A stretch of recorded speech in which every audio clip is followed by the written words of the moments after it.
Greetings nerdy list aficionados and welcome back to Top 10 Nerd. We're looking at couples who went too far. Now what does that mean? Well, it means a lot of things. It can mean that together they cause catastrophe or just negativity to themselves or the universe they inhabit. It can be that the way their love or relationship is conveyed is just odd or makes you want to bleach your eyes out. Also some one-sided stuff, but where the fans infer it. So we have all the things as always. I'm Sasha and these are the top 10 superhero couples that went too far.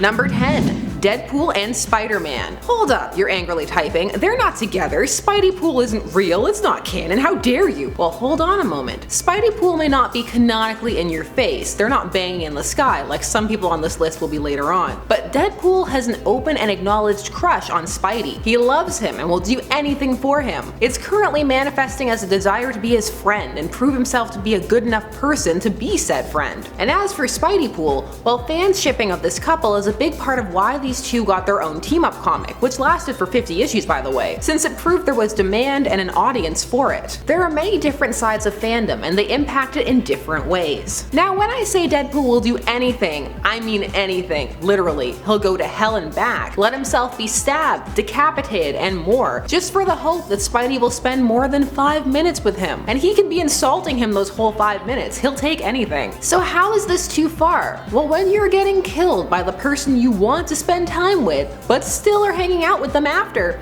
it goes too far. Sometimes it's just hard to read and it exacerbates Deadpool's instability at times. This arc ended with them going on a meta camping trip and Deadpool learning his identity, but oh snap, not really. Also there was a Gwenpool crossover and then they arrested the writer. Unless you love meta-ness, this whole thing was too far. Number 9. Batman and Black Canary. Sex. This is from All-Star Batman and Robin. So Frank Miller's All-Star Batman and Robin has become infamous at this point. From the goddamn Batman line, to Robin being forced to eat rats, to the yellow room, to the non-smiling Joker full back tattoo. And one of the things that happened during all of this was Batman and Black Canary having sex while the corpses of people they had beaten up, or rather soon to be corpses since the building was on fire, well yeah, just sex right by that. So just them banging beside that. How could you do that? It would smell so bad. Why did this happen? Well, why not? I mean, this is the comic where when the instructions between writer and artist leaked or were released, Frank was demanding a full-on butt panel where the word balloons came from the butt and the instructions were to make him drool. So yeah, I'm not surprised this happened. Perhaps the worst thing about this whole comic was Miller becoming aware it was a meme and deciding to play into it, which wasn't always for the best. Number 8. Superman and Wonder Woman. So Superman and Wonder Woman have been toyed with as a couple for decades, and in the New 52 they just were a couple. But there have been times when these two together have gone too far. They're a power couple alright, but that's not always a good thing. So in the sequel to The Dark Knight Returns, The Dark Knight Strikes Again, Superman and Wonder Woman meet up in the sky for some sky sex, as you do. And well, it happens and Wonder Woman proclaims it's so good she's pregnant again. Instantly pregnant. That was a thing that happened and it just breaks all mood or tone. Although people tend not to like the sequel as much as the first one anyway. However, more along the lines of going too far, we have Superman and Red Sun, the Elseworlds tale where Superman is raised in Soviet Russia and becomes a communist hero instead as a result. So here he ends up with Wonder Woman, who is impressed by him and falls for him, and ends up actually doing much of what he says without question, which leads to some questionable actions, especially as in the comic it's framed as they're pretty much oppressors. However, it all comes to a head when Superman commands her to break through her own lasso of truth which was binding her, which breaks her. She's never the same after. So too far. When you break one half of the couple, too far. Number 7. Quicksilver and Scarlet Witch. Why hello Ultimate Verse, we meet again, but not for the last time. This is 1610, the Ultimate Verse, a universe started by Marvel in 2000 to attempt to entice new readers who may be scared off by Marvel's long backlog of canon, but they also decided to do things differently, different origins, etc. So one of the changes that took place was that Quicksilver and Scarlet Witch, twins, were in a relationship together. Why? Well, because. It was meant to build some pathos for Wanda, and because they could. And then they would get salty at Cap for not getting or liking their relationship. Pushing boundaries for no reason, well, that's going too far. Number 6. Superman and Power Girl. Yes, more incest. Hooray! Why not? This is about going too far after all. But now that I said that, there's gonna be at least one person who's like, how dare you? This is perfectly valid. Well, I brought it on myself. Superman and Power Girl, they're cousins. Now this is more of a passing thing, but it still warrants being brought up, as well Power Girl kisses Superman as a distraction tactic during a fight between the JSA and the JLA. She full on licks him. So a couple of things. One, cousins, ew. And two, she's Power Girl. She has the strength of Krypton. She doesn't need to resort to kissing as a distraction. Even when she's not Kryptonian, depending upon the canon, she's still really powerful. I mean, if the boob window isn't enough to distract, it's time for another tactic, because something is clearly not working. Number 5, Reed and Sue. So Reed and Sue, for all their difficulties, do love each other and have a solid foundation and work together as a unit. So it is actually here that they go too far, which is something their own daughter Valeria accuses them of when she leaves to go live with Doom, her godfather, whom she calls Uncle Victor. She notes that her mother in particular co-signs her father's more questionable behaviors by staying with him. His cache of weapons to take out most of the major players in the Marvel Universe, the secrets he's kept from their very allies and friends. While he by contrast puts up with her almost dalliances and, well, her full-on emotional affair with Namor. The 2018 comic can say it's not canon all at once. I've read all the runs, and they were a thing. Sometimes standing by your man can make you end up co-signing some things, unless she's all for it, which would make sense. I mean, she wouldn't stay otherwise. A lot of this has changed now though, because the Fantastic Four have a more altered, different dynamic now. Mostly Reed.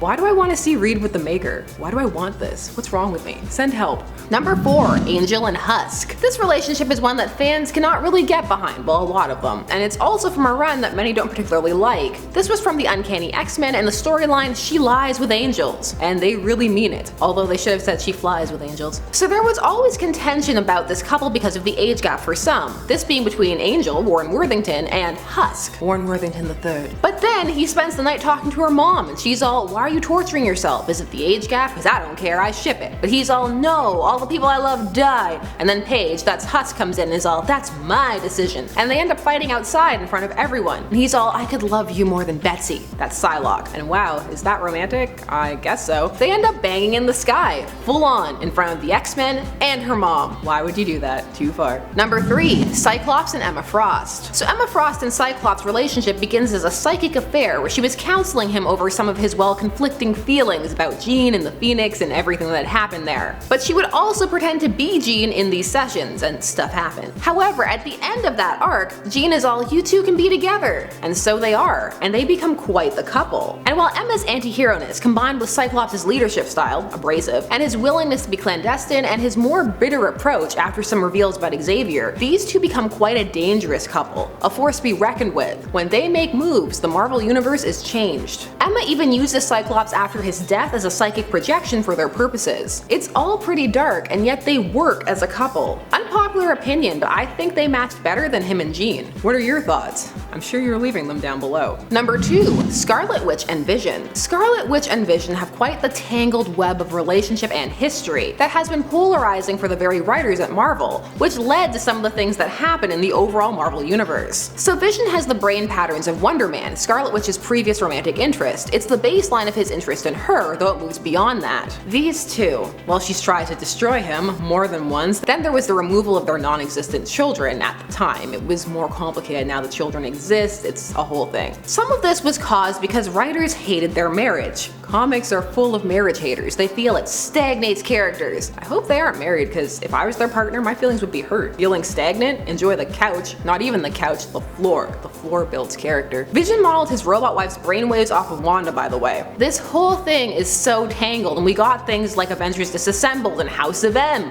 partially as a result of this romance. But they are iconic, but at the same time, yeah, it went a bit too far. And number 1, Batman and Batgirl. So we're actually not going to talk about the rooftop sex that happened in the expanded beginning of The Killing Joke. We're going to talk about the expanded DCAU verse in the comics, where the idea of a crush and then relationship between these two took full form. Despite Barbara at first being a romantic interest for Dick. I can hear you snickering. Stop it. So Bruce and Barbara would date, and for a while it would be a bit of an affair. And in the Batman Beyond verse, it would be revealed that he had gotten Barbara pregnant, and she would actually end up miscarrying during a fight. This would be the start, well, the second start of the rift between Bruce and Dick, as well as the rift between him and Barbara. And rift between everybody. Everybody's got a rift now. Why did this happen? It's not a terrible plot line, but it's who's in it. Miscarriage for shock value. Too far. So those were 10 times that superhero couples went too far. What times can you think of? Please leave them down below. I love hearing about them. And thanks so much for watching Top 10 Nerd. Don't forget to like, share, comment, and subscribe, and hit that bell notification so that you never miss a vid. I'm Sasha, and I'll see you again soon. Bye bye.